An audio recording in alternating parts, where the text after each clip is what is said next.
ಗ್ರಂಥಮಾಲೆಯ ವ್ಯವಸ್ಥಾಪಕ ಸಂಪಾದಕರಾಗಿದ್ದಂತಹ ಡಾಕ್ಟರ್ ರಮಾಕಾಂತ್ ಜೋಶಿಯವರ ನುಡಿ ನಮನ ಆಯಿತು. ಹೊನ್ನವರ ಗ್ರಂಥಮಾಲೆ ಈ ದೇಶದ ಬಹುದೊಡ್ಡ ಪ್ರಕಟಣಾ ಸಂಸ್ಥೆ. 3ನೇ ತಲೆಮಾರು ನಡೆಸ್ಕೊಂಡು ಹೋಗ್ತಾ ಇದೆ. 1ನೇ ತಲೆಮಾರು, 2ನೇ ತಲೆಮಾರಿನಿಂದ 3ನೇ ತಲೆಮಾರು. ನಾವು ರಮಾಕಾಂತ್ ಜೋಶಿಯವರನ್ನು ಕಳೆದುಕೊಂಡದ್ದಕ್ಕೆ ಕುರ್ತಕೋಟಿ ಮೆಮೋರಿಯಲ್ ಟ್ರಸ್ಟ್, ಸಕ್ರಿ ಬಾಳಾಚಾರ ಶಾಂತಕವಿಗಳ ಟ್ರಸ್ಟ್, ಅಭಿನಯ ಭಾರತಿ, ಸ್ನೇಹಿತರು, ಕಲಾ ಸಂಘ, ಮಹಿಪತಿ ಸಾಂಸ್ಕೃತಿಕ ಕೇಂದ್ರ ಮತ್ತು ಇನ್ನೂ ಅನೇಕ ಅವರ ಹಿತೈಷಿಗಳೆಲ್ಲ ಸೇರಿ, ಅವರ ಅಭಿಮಾನಿಗಳೆಲ್ಲ ಸೇರಿ ಅವರಿಗೆ ಇವತ್ತು ನುಡಿನಮನ ಸಲ್ಲಿಸ್ತಾ ಇದ್ದೇವೆ. ಈ ನುಡಿನಮನದ ಕಾರ್ಯಕ್ರಮಕ್ಕೆ ನಮ್ಮೆಲ್ಲರಿಗೂ ಹಿರಿಯರಾದಂತಹ ಶ್ರೀ JC ತಲ್ಲೂರ್ ಅವರು ಈ ಕಾರ್ಯಕ್ರಮದ ಅಧ್ಯಕ್ಷತೆಯನ್ನು ವಹಿಸಿಕೊಳ್ಬೇಕು ಅಂಥೇಳಿ ನಿಮ್ಮೆಲ್ಲರ ಪರವಾಗಿ ಅವರನ್ನು ಪ್ರಾರ್ಥನೆ ಮಾಡ್ಕೋತಾ ಇದ್ದೀನಿ. ತಲ್ಲೂರ್ ಸರ್ ವೇದಿಕೆಗೆ ಬರಬೇಕು ಅಂತ ಪ್ರಾರ್ಥನೆ. ಈ ಕಾರ್ಯಕ್ರಮದ ನಿರ್ವಹಣೆ ಮಾಡ್ತಕ್ಕಂತಹ ಇನ್ನೊಬ್ಬ ವ್ಯಕ್ತಿ ಶಶಿಧರ್ ನರೇಂದ್ರ ವೇದಿಕೆಗೆ ಬರಬೇಕು. ಸಂಗಚ್ಛದ್ವಂ ಸಂವದದ್ವಂ ಸಂಓ ಮನಾಂಸಿ ಜಾನತಾಂ ದೇವಾಭಾಗಂ ಯಥಾ ಪೂರ್ವೆ ಸಂಜಾನಾನಾಂ ಉಪಾಸತೆ ಸಮಾನೋ ಮಂತ್ರಃ ಸಮೀತಿಃ ಸಮಾನಿ ಸಮಾನಂ ಮನಃ ಸಹಚಿತ್ತಾಂ ಯೇಷಾಂ ಸಮಾನಂ ಮಂತ್ರಂ ಅಭಿಮಂತ್ರ ಏನಃ ಸಮಾನೇನ ಓ ಹವಿಷಾ ಜುಹೋಮಿ ಸಮಾನೀವ ಆಕೂರ್ತಿ ಸಮಾನ ಹೃದಯಾನಿವ ಸಮಾನಮಸ್ತು ಓ ಮನೋ ಯಥಾವ ಸುಸಹಾಸತೆ. ನಾವೆಲ್ಲರೂ ಸಮಾನ ಮನಸ್ಕರು ಸೇರಿಕೊಂಡು ಸಮಾನತೆಯ ಬಹುದೊಡ್ಡ ಮಂತ್ರದ ಹಿನ್ನೆಲೆಯಲ್ಲಿ ಅವರಿಗೆ ಗೌರವಾರ್ಪಣೆಯನ್ನು ಸಲ್ಲಿಸೋಣ. ಈ ನುಡಿನಮನ ಸಲ್ಲಿಸಲಿಕ್ಕೆ ನಾವು ಅನೇಕರನ್ನು ಕೇಳಿಕೊಂಡಿದ್ದೇವೆ, ಅವರೆಲ್ಲರೂ ಒಪ್ಪಿಕೊಂಡಿದ್ದಾರೆ. ಅದರಲ್ಲಿ ಯಾರ್ಯಾರು ಈಗಾಗಲೇ ಆಗಮಿಸಿದ್ದಾರೆ ಅವರಿಂದ ಪ್ರಾರಂಭ ಮಾಡೋಣ. ಮೊದಲು ಆನಂದ ಜುಂಜುರವಾಡ್ ಅವರು ಬಂದು ತಮ್ಮ ನುಡಿನಮನ ಸಲ್ಲಿಸಿ ಹೋಗುವಾಗ ಪುಷ್ಪಾರ್ಚನೆಯನ್ನು ಮಾಡಿ ಹೋಗಬೇಕು ಅಂತ ಹೇಳ್ಕೊತಾ ಇದ್ದೀನಿ. ಮುಂದಿನ ನುಡಿನಮನ ಸಲ್ಲಿಸುವವರು ಅರವಿಂದ ಕುಲಕರ್ಣಿ ಅವರು. ನನಗೆ ಮತ್ತು ಹಂಗೆ ಅಟ್ಟಕ್ಕೆ ಬಹಳ ನಿಕಟವಾದ ಸಂಬಂಧ ಬಹಳ ದಿವಸ ಬರಲಿಲ್ಲ. ಅದಕ್ಕೆ ಮುಖ್ಯ ಕಾರಣ, ನಾನು ನಾನ್ ಅಕಾಡೆಮಿಕ್ ಲೈನ್ನೊಳಗಿದ್ದೆ. ಮುಧೋಳ, ಜಮಖಂಡಿ, ಬದಾಮಿ, ಹುನಗುಂದ, ಬಾಗಲಕೋಟೆ ಆ ಕಡೆ ಇರ್ತಿದ್ದೆ. ಮತ್ತು ನಾನು ಕೋರ್ಟ್ನಾಗ ಇದ್ದದ್ರಿಂದ ರಜಾ ಸಹಿತ ಸಿಗ್ತಿದ್ದಿಲ್ಲ. ನಾವು ಹಿಂಗೆ ಯಾವ್ದು ಬೇಕಾದ ಕಾರ್ಯಕ್ರಮಕ್ಕೆ ಧಡಗ್ನೆ ಎದ್ದು ಬರಲಿಕ್ಕೆ. ಹೀಗಾಗಿ ನಾನು ಬರೋದೇ ಧಾರವಾಡಕ್ಕೆ ಕಡಿಮೆ. ಬಂದಾಗ ಯಾವಾಗೋ ಒಮ್ಮೆ ಅಟ್ಟಕ್ಕೆ ಹೋಗ್ತಿದ್ದೆ. ಹೋದಾಗ JB ಜೋಶಿಯವರು ಇರ್ತಿದ್ದರು. ಅವ್ರ ಮಗಳೇ ರಮಾಕಾಂತ್ ಅವರು ಕೆಲಸ ಮಾಡ್ಕೋತ ತಮ್ಮ ಪುಸ್ತಕದ ಪ್ರಿಂಟಿಂಗು ಅದು ಕೆಲಸ ಇರ್ತಿತ್ತು, ನಡೆದಿತ್ತು. ನನಗೆ ಈ ಥರ ಒಂದು 8-10 ಸಲ ನೋಡಿದಾಗ ನನಗನ್ಸಿದ್ದೇನು ಅಂದರೆ, ರಮಾಕಾಂತ್ ಅವರು ಕನ್ನಡದ ಸಾಂಸ್ಕೃತಿಕ ಲೋಕದ ಸಾಹಿತ್ಯ ಕಚೇರಿಯ ಅತ್ಯಂತ ಮುಖ್ಯ ಕೇಂದ್ರಗಳಲ್ಲಿ ಒಂದಾದಂಥ ಮನೋಹರ ಗ್ರಂಥಮಾಲೆ ಅನ್ನುವ ಕೇಂದ್ರದ ಶಿರಸ್ತೇದಾರಾಗಿ ಕೆಲಸ ಮಾಡ್ತಿದ್ರು. ನಾನು ಮುದ್ದಾಮ ಪ್ರಿಸೈಡಿಂಗ್ ಆಫೀಸರ್ ಆಗಿ ಕೆಲಸ ಮಾಡ್ತಿದ್ರು ಅಂತ ಅಂದಿಲ್ಲ. ಯಾಕಂದರೆ ಪ್ರಿಸೈಡಿಂಗ್ ಆಫೀಸರ್ ಯಾವಾಗಲೂ JB ಜೋಶಿಯವರು ಇರ್ತಿದ್ರು. ಅವ್ರು ಏನು ಹೇಳಿದ್ರೋ ಅದನ್ನು ಮಾಡ್ತಿದ್ರು. ಮುಂದೆ ಅನೇಕ ಸಲ JB ಜೋಶಿಯವ್ರ ಜೋಡಿ ಮಾತಾಡ್ತಿದ್ದೆ, ಮತ್ತು ಬಂದುಬಿಡ್ತಿದ್ದೆ. ಯಾವಾಗೂ ಒಮ್ಮೆ ಕುರ್ತಕೋಟಿಯವರು ಇದ್ರೆ ಒಂದು 10 ನಿಮಿಷ ಮಾತಾಡಿ ಬಂದುಬಿಡ್ತಿದ್ದೆ. ಆದರೆ ನಾನು ಎಂದ ಧಾರವಾಡಕ್ಕೆ ಇಲ್ಲಿ ಸೆಟಲ್ ಆದೆ. ಆಮೇಲೆ ನಾನು ಮತ್ತೆ ಯಾವಾಗೋ ಕೆಲಸಕ್ಕೆ ಯಾವಾಗಾರೆ ಹೋಗ್ತಿದ್ದೆ ಅಟ್ಟಕ್ಕೆ. ಆವಾಗ ರಮಾಕಾಂತ್ ಅವರು JB ಅವರ ಪ್ರಭಾರವನ್ನು ವಹಿಸಿಕೊಂಡು ತಾವು ಸಂಪೂರ್ಣವಾಗಿ ಒಂದು ಆಫೀಸರ್ ಆಗಿ ಕೆಲಸ ಅಲ್ಲಿ ಮಾಡ್ತಿದ್ರು. ಹೀಗಾಗಿ ಸಂಪೂರ್ಣವಾಗಿ ಅವ್ರ ಜೋಡಿ ಮಾತಾಡಲಿಕ್ಕೆ ಟೈಮ್ ಸಿಗ್ತಿತ್ತು ನನಗೆ. ಆವಾಗ ಅನೇಕ ಸಲ ಮಾತಾಡ್ತಿದ್ದೆ. ನಾನು ರಮಾಕಾಂತ್ ಅವರಲ್ಲಿ ಕಂಡ 2 ಮುಖ್ಯ ಗುಣಗಳು ಏನು ಅಂದರೆ, ಅವರಲ್ಲಿದ್ದಂಥ ಕನ್ನಡದ ಅನೇಕ ಪರಂಪರೆಗಳ ಲೇಖಕರ ಜೊತೆಗಿನ ಸಂಪರ್ಕ ಮತ್ತು ಅವರ ಸಂಬಂಧ.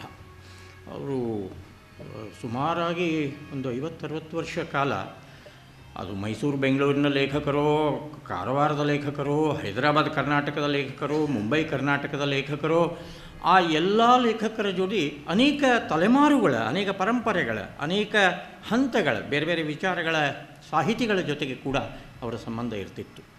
ಹೀಗಾಗಿ ಆ ರೀತಿ ಒಂದು ಸಾಹಿತ್ಯದ ಸಂಸ್ಕಾರ ಅವರ ಮನಸ್ಸಿನ ಮೇಲೆ ಆದದ್ದರಿಂದ ಅವರು ಬಹಳ ಪಕ್ವ ಆದರು ಅಂತ ನನಗೆ ಅನ್ನಿಸ್ತದೆ. ಇದರ ಜೊತೆಗೆ ಬೇಂದ್ರೆಯವರ ಜೊತೆಗೆ ಅವರ ಸಂಬಂಧ ಬಹಳ ಇತ್ತು.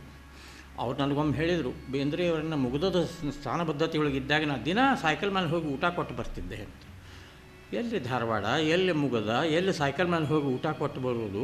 ಆದರೆ ಅತ್ಯಂತ ಒಬ್ಬ ಪರಮಾತ್ಮನ ಎದುರು ಒಬ್ಬ ಭಕ್ತ ಹೆಂಗಿರ್ತಾನೆ ಅಷ್ಟು ಭಕ್ತಿಯಿಂದ ಬೇಂದ್ರೆಯ ಬಗ್ಗೆ ಸೇವೆ ಮಾಡಿದವರು ರಮಾಕಾಂತ್. ಆಮೇಲೆ ಮತ್ತೊಮ್ಮೆ ಹೇಳಿದರು, ಬೇಂದ್ರೆಯವ್ರನ್ನ ಕಡೆ ಒಂದು 4-5 ದಿವಸ, ಒಂದು 8 ದಿವಸ ಇಲ್ಲಿ ತಾವರೆಗಿರಿ ದವಾಖಾನಿಗೆ ಹಾಕಿದಾಗ ರಾತ್ರಿ ಮಲ್ಕೊಳ್ಳಿಕ್ಕೆ ದವಾಖಾನಿಗೆ ಹೋಗುವಾಗ ನಾನು ವಾಮನ ಬೇಂದ್ರೆಯವರು ಪಾಳಿ ಮೇಲೆ ಹೋಗ್ತಿದ್ವಿ. ಒಮ್ಮೆ ಅವರು, ಒಮ್ಮೆ ನಾನು, ಒಮ್ಮೆ ಹಗಲು ಅವರಿಗೆ ನೀರಡಿಕೆ ಆದಾಗ ನೀರು ಕೊಡಬೇಕು, ಚಹಾ ಕಾಫಿ. ಅಂದರೆ ಈ ರೀತಿಯ ಆರೈಕೆ ಮಾಡುವ ಕೆಲಸವನ್ನು ಕೂಡ, ಬೇಂದ್ರೆಯವರ ಆರೈಕೆ ಮಾಡುವ ಕೆಲಸವನ್ನು ಕೂಡ ರಮಾಕಾಂತ್ ಅವರು ಮಾಡಿದರು. ಬಹಳ ದೊಡ್ಡ ಪುಣ್ಯದ ಕೆಲಸ ಇದು. ಅಂದರೆ ಅದು ಅಂತಿಂಥವ್ರಿಗೆ ಸಿಗೋ ವಿಷಯನೂ ಅಲ್ಲ ಅಂತ ನನಗೆ ವೈಯಕ್ತಿಕವಾಗಿ ಅನ್ನಿಸ್ತು. ಇದರ ಜೊತೆಗೆ ರಮಾಕಾಂತ್ ಅವರು ಕೇವಲ ಒಬ್ಬ ಟೆಕ್ನಿಷಿಯನ್ ಅಥವಾ ಒಬ್ಬ ಆ ಪ್ರಿಂಟಿಂಗ್ ಪ್ರೆಸ್ಸಿನ ವಿಷಯ ಗೊತ್ತಿರುವ ಸ್ಕಿಲ್ಡ್ ಲೇಬರ್ ಅಂತ ಆಗಿದ್ದಿಲ್ಲ. ಅವರು ಸ್ವತಃ ಒಳ್ಳೆಯ ಶಿಕ್ಷಕರು. ಜೊತೆಗೆ ಸಾಹಿತ್ಯ ಅನ್ನೋದರ ಬಗ್ಗೆ ಅವರಿಗೆ ಬಹಳ ಗಂಭೀರವಾದ ಒಂದು ಆಲೋಚನೆ ಇತ್ತು. ಅವರದೇ ಆದ ಒಂದು ವಿಷಯದ ವಿವೇಚನೆ ಇತ್ತು. ಸಾಹಿತ್ಯ ಲೋಕದೊಳಗೆ ಏನೇನು ಆಗ್ತಾವೆ ಅನ್ನೋದ್ರ ಬಗ್ಗೆ ಅದನ್ನು ಹೆಂಗೆ ತಗೋಬೇಕು, ಅರ್ಥ ಮಾಡ್ಕೊಳ್ಬೇಕು ಅನ್ನೋ ಒಂದು ವಿವೇಕ ಇತ್ತು. ಒಂದೇ ಒಂದು ಘಟನೆ ಮಜಾ ಅನ್ನಿಸ್ತು. ಅಂದರೆ ಬಹಳ ಮಾತಾಡಲಿಕ್ಕೆ ಅವ್ರ ಜೋಡಿ ನಮಗೆ ಟೈಮೂ ಇರ್ತಿದ್ದಿಲ್ಲ. ಅದು ಒಂದಿನ ಏನಾಯ್ತು, ಈ 1-2 ವರ್ಷದ ಹಿಂದೆ ನಾನು ಸಮೀರ್ ಅವ್ರನ್ನ ಭೇಟಾಗ್ಲಿಕ್ಕೆ ಹೋಗಿದ್ದೆ. ಅದು ಸಮೀರ್ ಅವ್ರು ಇನ್ನೂ ಬಂದಿದ್ದಿಲ್ಲ. ರಮಾಕಾಂತ್ ಅವರಿದ್ದರು. ಅವರೇಂದರು, ಕೂಡ್ರಿ, ಅವನು ಬರ್ತಾನೆ, ಇನ್ನೊಂದು 15-20 ನಿಮಿಷ ಬೇಕಾಗ್ತದೆ, ಕೂಡ್ರಿ ಅಂದರು. ಟೈಮ್ ಇತ್ತು, ಕೂತೆ. ನಾವಾಗ ಮತ್ತೆ ನೀನು ಮಾತಾಡ್ಬೇಕು 20 ನಿಮಿಷದ ತನಕ. ಅದಕ್ಕೆ ನಾ ಏನಂದೆ ಅವರಿಗೆ, ನಿಮ್ಮ ಜೋಡಿ ಸ್ವಲ್ಪ ಜಗಳಾಡ್ಲಿಕ್ಕೆ ಬಂದೀನಿ ಅಂತ ಹೇಳಿದೆ ರಮಾಕಾಂತ್ ಅವರಿಗೆ. ಯಾಕ್ರಿ ಅಂತಂದರು. 1960-65 ಕಾಲದೊಳಗೆ ನವ್ಯ ಸಾಹಿತ್ಯ ಬಂದಾಗ ಕನ್ನಡ ಸಾಹಿತ್ಯದೊಳಗೆ ಎಂಥ ಗದ್ದಲೆ ಎದ್ದಿತ್ತು ಅಂತ ನಿಮಗೆಲ್ಲ ಗೊತ್ತದು. ನವ್ಯ ಸಾಹಿತ್ಯ ಅನ್ನೋದು ಕನ್ನಡ ಸಾಹಿತ್ಯಗಳ ಅಂತರಂಗದ ಅವಶ್ಯಕತೆಯೇ ಆಗಿಲ್ಲ ಅಂತ ಹಠ ಹಿಡಿದ ಕುರ್ತಕೋಟಿ ಬೇಂದ್ರೆಯವರು. ಅದನ್ನು ನೀವೇನು ಹೇಳ್ತೀರಿ, ಅದು ನಾವು ನಿಜವಾಗಿಯೂ ಅನುಭವಿಸ್ತಾ ಇದ್ದೀವಿ ಅಂತ ಹೇಳುವ ಅಡಿಗರು ಅನಂತಮೂರ್ತಿ ಅಂಥವರು. ಹೀಗಾಗಿ ಸಾಮಾನ್ಯ ಜನರಿಗೆ ಅವರು ಬಂದ ಕೃತಿಗಳ ಓದಲಿಕ್ಕೆ ಆಗ್ತಾಯಿಲ್ಲ, ಅರ್ಥ ಆಗ್ತಾಯಿಲ್ಲ. ಈ ಗದ್ದಲದೊಳಗೆ ಸಾಹಿತ್ಯದಲ್ಲಿ ವೈಚಾರಿಕತೆ ತಂದ ಸಮಸ್ಯೆಗಳೇನು ಅನ್ನೋ ಪ್ರಶ್ನೆ ಬಂದಾಗ ಮನ್ವಂತರ ಅನ್ನುವ ಒಂದು ಹೊಸ ವೇದಿಕೆಯನ್ನು ಶುರು ಮಾಡಿ ಮನೋಗ್ರಂಥಮಾಲೆಯವರು ಮೊಟ್ಟ ಮೊದಲ ಒಂದು ಸೆಮಿನಾರ್ ಮಾಡಿದರು, ಸಾಹಿತ್ಯದಲ್ಲಿ ವೈಚಾರಿಕತೆ ಅಂತ. ಎಷ್ಟು ಅದ್ಭುತವಾದ ಒಂದು ಸೆಮಿನಾರ್ ಆತದು. ಹಾಗೆ ಅದು ಆಗಲೇಬೇಕಾಗಿತ್ತು. ಅದು ಆಗದಿದ್ದರೆ ಮುಂದೆ ಅದು ಹೋಗೋದೇ ಕಷ್ಟ ಇತ್ತು, ಕನ್ನಡದ ಗಾಡಿ ಅಷ್ಟು ಕಷ್ಟ ಇತ್ತು. ಅದರೊಳಗೆ ಕುರ್ತಕೋಟಿಯವರು, ಕಾರ್ನಾಡರು, ಗಿರಡ್ಡಿಯವರು, ಬಹಳ ಮುಖ್ಯ ನೆನಪಿಡಬೇಕಂದ್ರೆ ರಾಜೀವ್ ತಾರಾನಾಥರು ಒಂದು ಲೇಖನ ಬರೆದಾರೆ, ಸಾಹಿತ್ಯ ವಿಮರ್ಶೆಯಲ್ಲಿ ವೈಚಾರಿಕತೆ ತಂದ ಸಮಸ್ಯೆಗಳು. ಇದನ್ನು ಬರೆದಾರೆ. ಪುಸ್ತಕ ಪ್ರಿಂಟ್ ಆಯಿತು. ಅದ್ರ ಜೋಡಿ ಬೇಂದ್ರೆಯವರು ಇದ್ರು. ಆವಾಗ ಬೇಂದ್ರೆಯವ್ರದ್ದು ಒಂದೊಂದು ಟಿಪ್ಪಣಿ ಅವ ಅದರೊಳಗೆ, ಆ ಪುಸ್ತಕದಾಗ. ಹೆಂಗೆ ಒಂದು ಪ್ಯಾರಾ ಅಷ್ಟೇ, ಮತ್ತೊಂದು ಲೇಖನ ಆದಮೇಲೆ ಒಂದು ಪ್ಯಾರಾ, ಒಂದು 5-6 ವಾಕ್ಯ. ಕಡೆಗೆ ಒಂದು ಬೇಂದ್ರೆಯವ್ರ ಲೇಖನ ಅದ, ಸಾಹಿತ್ಯದಲ್ಲಿ ವೈಚಾರಿಕತೆ ಅಂದರೆ ಏನು ಅನ್ನೋದ್ರ ಬಗ್ಗೆ, ಅದು ಹೆಂಗೆ ದಕ್ಕಿಸ್ಕೋಬೇಕು, ಜೀರ್ಣ ಮಾಡ್ಕೋಬೇಕು. ಅದು ಆಯಿತು. ಆಮೇಲೆ ಇಷ್ಟೇ ಅಲ್ಲ, ಆ ಸಾಹಿತ್ಯದ ಸೆಮಿನಾರ್ನೊಳಗೆ ಏನೇನಾಯ್ತು, ಚರ್ಚೆ ಏನೇನಾಯ್ತು ಅನ್ನೋದ್ರ ಒಂದು ವರದಿ ಅದ. ಎಷ್ಟು ಅದ್ಭುತ ವರದಿ ಅದ. ಆ ವರದಿನೇ ಒಂದು ದೊಡ್ಡ ಲೇಖನ ಆಗೋಂಗದ. ಅದನ್ನೆಲ್ಲ ನಾನು ನೋಡಿದ್ದೆ, ಓದಿದ್ದೆ. ಆದರೆ ಏನಾಯ್ತು, ಮುಂದೊಂದು 20 ವರ್ಷದ ಮೇಲೆ ಅದರ ರೀಪ್ರಿಂಟ್ ಆಗ್ಯದ ಮನೋಗ್ರಂಥಮಾಲಾದೊಳಗೆ. ಬೇಂದ್ರೆಯವರ ಟಿಪ್ಪಣಿಗಳನ್ನು ತೆಗೆದುಬಿಟ್ಟಾರೆ, ಬೇಂದ್ರೆಯವರ ಲೇಖನವನ್ನು ತೆಗೆದುಬಿಟ್ಟಾರೆ, ಬೇಂದ್ರೆಯವ ಆ ಇಡೀ ಸೆಮಿನಾರಿನೊಳಗೆ ಆದಂಥ ಚರ್ಚೆ ಏನಿತ್ತು ಅದನ್ನು ತೆಗೆದುಬಿಟ್ಟಾರೆ. ಜಸ್ಟ್ ಒಂದು ಸಣ್ಣ ಪುಸ್ತಕ, ಸಾಹಿತ್ಯದಲ್ಲಿ ವೈಚಾರಿಕತೆ, ಅದರ ಉಳಿದ ಪ್ರಬಂಧಗಳವ. ಅದಕ್ಕೆ ನಾನು ರಮಾಕಾಂತ್ ಅವ್ರಿಗೆ ಏನಂದೆ, ಇದನ್ನು ಯಾಕೆ ತೆಗೆದ್ರಿ, ಯಾಕೆ ನೀವು ಅಂತ ಕೇಳಿದೆ. ಅದಕ್ಕೆ ಅವರೇನಂದರು, ಸುಂದರವಾಡಿ, ಯಾರು ಓದ್ತಾರೆ ಅಷ್ಟು ಗಂಭೀರವಾದದ್ದನ್ನು, ಬೇಂದ್ರೆಯವರ ಟಿಪ್ಪಣಿಗಳನ್ನು ಓದೋದಕ್ಕೆ, ಅರ್ಥ ಮಾಡ್ಕೊಳ್ಳಿಕ್ಕೆ ಯಾರಿಗೆ ಸಾಧ್ಯ ಅದ? ಅದಕ್ಕೆ ಏನು ನನಗೆ ಮಾಡಿದ್ವಿ ಖರೆ, ಇದನ್ನೆಲ್ಲ ಅರ್ಥ ಮಾಡಿಕೊಳ್ಳುವ ಆ ಎತ್ತರದ ಮಂದಿನೇ ಇಲ್ಲ ಅನಿಸ್ತು. ನಾ ಏನಂದೆ, ಹಂಗಂದ್ರೆ ಮತ್ತು ಈ ಪುಸ್ತಕರು ಯಾಕೆ ಪ್ರಿಂಟ್ ಮಾಡಿದ್ರಿ ಸರ್ ಅಂತಂದೆ ನಾನು. ಸಾಹಿತ್ಯದಲ್ಲಿ ವೈಚಾರಿಕತೆ ಪುಸ್ತಕರು ಯಾಕೆ ಪ್ರಿಂಟ್ ಮಾಡಿದ್ರಿ ಅಂತ. ಅದಕ್ಕೆ ಅವರೇನೆಂದರು, ಮನೋಗ್ರಂಥಮಾಲೆಯ ಇನ್ನೊಂದು ವಿಂಡೋ ಇತ್ತು, ಅಲ್ಲೇ ಮನ್ವಂತರ ಅನ್ನುವ ಒಂದು ಕೆಲಸ ನಡೆದಿತ್ತು. ಮನ್ವಂತರದೊಳಗೆ ಇದೊಂದೇ ಪುಸ್ತಕ ಪ್ರಿಂಟ್ ಆಗಿಲ್ಲ, ಇನ್ನೂ ಒಂದು 5-6 ಭಾಳ ಮಹತ್ವದ ಪುಸ್ತಕ ಪ್ರಿಂಟ್ ಆಗ್ಯಾವ. ಮನ್ವಂತರ ಅನ್ನೋ ಕೌಂಟರ್ನಿಂದ ಕೂಡ ಮನೋಗ್ರಂಥಮಾಲೆ ಸಾಕಷ್ಟು ಕೆಲಸ ಮಾಡಿದೆ ಅನ್ನೋದನ್ನು ಒಂದು ದಾಖಲೆಯಾಗಿ ಮುಂದಿನ ಜನಾಂಗಕ್ಕೆ ಉಳಿಲಿಕ್ಕೆ ಬುಕ್ ಪ್ರಿಂಟ್ ಮಾಡೀನಿ ಅಂತಂದೆ. ನಾ ಅಂದೆ, ಹಂಗೆ ಮಾಡೋದೇ ಆದರೆ, ಒಂದು ರೆಕಾರ್ಡಿಗಾಗಿ ಮಾಡೋದಾದರೆ ಇದನ್ನು ಮಾಡೋದಕ್ಕಿಂತ ಭಾರತೀಯ ಶಬ್ದ ಉತ್ಪತ್ತಿಯಲ್ಲಿ ಸ್ಫೋಟದ ಸ್ಥಾನ ಅಂತ ಒಂದು ಪುಸ್ತಕ ಮಾಡ್ಯಾರ. ಆ ಮನ್ವಂತರ ಇದರೊಳಗೆ ಬಂದದ್ದು, ಚಿಟುಗುಪ್ಪಿಯವರು ಮಾಡಿದ್ದದು, ಸ್ಫೋಟವಾದ ಅಂತ. ಅದು ಭಾಳ ಮಹತ್ವದ ಪುಸ್ತಕ. ಅದನ್ನು ಮಾಡಬೇಕಾಗಿತ್ತು, ನಿಮಗೆ ಅದು ಉಪಯೋಗ ಇತ್ತು. ಯಾಕಂದ್ರೆ ಸಾಹಿತ್ಯದಲ್ಲಿ ವೈಚಾರಿಕತೆ ಏನದ, ಎಷ್ಟಿದ್ರು ಅದು ಟೆಂಟೇಟಿವ್ ಅದ. ಅದರೊಳಗಿನ ಕುರ್ತಕೋಟಿ ಮತ್ತು ತಾರಾನಾಥ್ ಇಬ್ಬರ ಲೇಖನ ಬಿಟ್ಟರೆ ಉಳಿದ ಲೇಖನಗಳ ಉಪಯೋಗ ಇವತ್ತು ಅಷ್ಟಿಲ್ಲ ಅಂತ ನಾನು ಅಂದೆ. ನಾನೇ ಅವರು ಅದೇ ಅಂದರು, ಏನು ಬೇಕಾದ್ದು ಮಾಡಿದರೂ ಕೂಡ ಗಂಭೀರವಾಗಿ ಓದುವವರಿಲ್ಲ ಅನ್ನುವ ಒಂದು ನೋವು ಅವರಿಗೆ ಸದಾಕಾಲ ಇರ್ತಿತ್ತು. ಕಡೆಗೆ ಅವ್ರನ್ನ ಮಾತು ಹೇಳಿದರು, ನಂಗೆ ಮಜಾ ಅನಿಸ್ತದೆ. ಆಮೇಲೆ ಒಂದು ಸೆಮಿನಾರ್ ಆಯಿತು. ಮುಂದೊಂದು ವರ್ಷದ ಮೇಲೆ ಆ ಎಲ್ಲ ಉಪನ್ಯಾಸಗಳ ಹಸ್ತಪ್ರತಿಗಳು ಹಾಗೆ ಉಳಿದು ಬಿಟ್ಟಾವ ನಮ್ಮ ಮನ್ಯಾಗ. ಅವನ್ನ ನೀವು ಎಡಿಟ್ ಮಾಡಿ ಕೊಡ್ತೀರೇನು, ನಾನು ಪ್ರಿಂಟ್ ಮಾಡ್ತೀನಿ ಅಂದರು.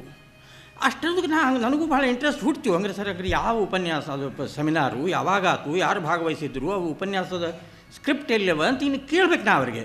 ಅಷ್ಟೊಂದಕ್ಕೆ ಅವ್ರಿಗೊಂದೇನೋ ಫೋನ್ ಬಂತು, ಅವರು ತಳಗೆಳೆದು ಹೋದರು, ಮುಂದೆ ಅದು ಕಟ್ಟಾಗಿ ಹೋತದು.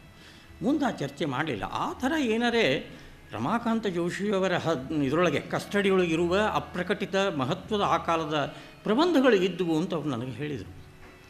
ಇದರ ಜೊತೆಗೆ ರಮಾಕಾಂತ್ ಅವರ ಜೊತೆಗೆ ನಾನು ಮಾತಾಡುವಾಗ ಅದೇ ಸೆಷನ್ನೇ, ಅದೊಂದು 20-25 ನಿಮಿಷದ ಸೆಷನ್ನೊಳಗೆ ಕಡಿಕೆ ನೋಡಿರಿ, ಏನಿದ್ರೂ ಪುಸ್ತಕ ಪ್ರಕಟ ಮಾಡೋದು, ಸಾಹಿತ್ಯದ ಪುಸ್ತಕ ಪ್ರಕಟ ಮಾಡೋದು 2 ಕೆಲಸ. ಅದು ಅಂದರೆ ಅದು ಒಂದು ಉದ್ಯಮ, ಅದು ಔದ್ಯಮಿಕತೆ ಅದ. ಯಾಕಂದರೆ ರೊಕ್ಕ ಹಾಕಿರ್ತೀವಿ, ರೊಕ್ಕ ಬರಬೇಕು, ಲಾಭ ಬರಬೇಕು ಅಂದರೆ ಮತ್ತು ಒಳ್ಳೆಯ ಪುಸ್ತಕ ಪ್ರಿಂಟ್ ಮಾಡಲಿಕ್ಕೆ.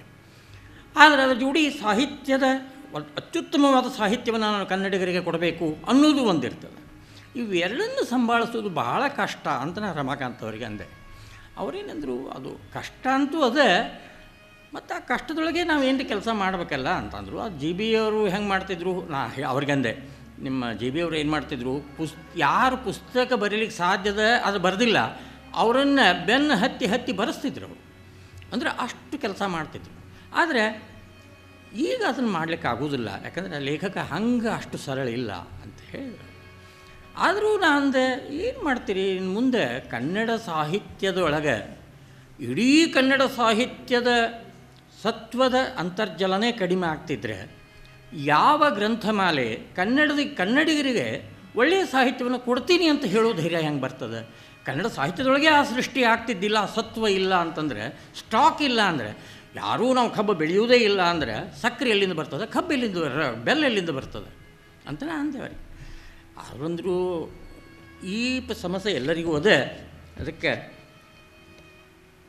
ಅದಕ್ಕೆ ನಾನು ವಿಚಾರ ಮಾಡ್ತೀನಿ ಅಂತಂದರು. ಮುಖ್ಯವಾಗಿ ಇಂಥ ರಮಾಕಾಂತ ಜೋಶಿಯವರ ಪರ್ಸನಾಲಿಟಿಯನ್ನು ನೋಡಿದಾಗ ಆರೋಗ್ಯ, ಆಯುಷ್ಯ, ಐಶ್ವರ್ಯವೆಂಬ ಈ 3 ವಿಧ ವಸ್ತುಗಳು ನಾರಾಯಣನ ಭಜಕರಾದವರ ಸಾಧನೆಗೆ ಪೂರ್ಣವಾಗಿಪ್ಪವು. ಗೋಪಾಲದಾಸರ ಮಾತಿದೆ.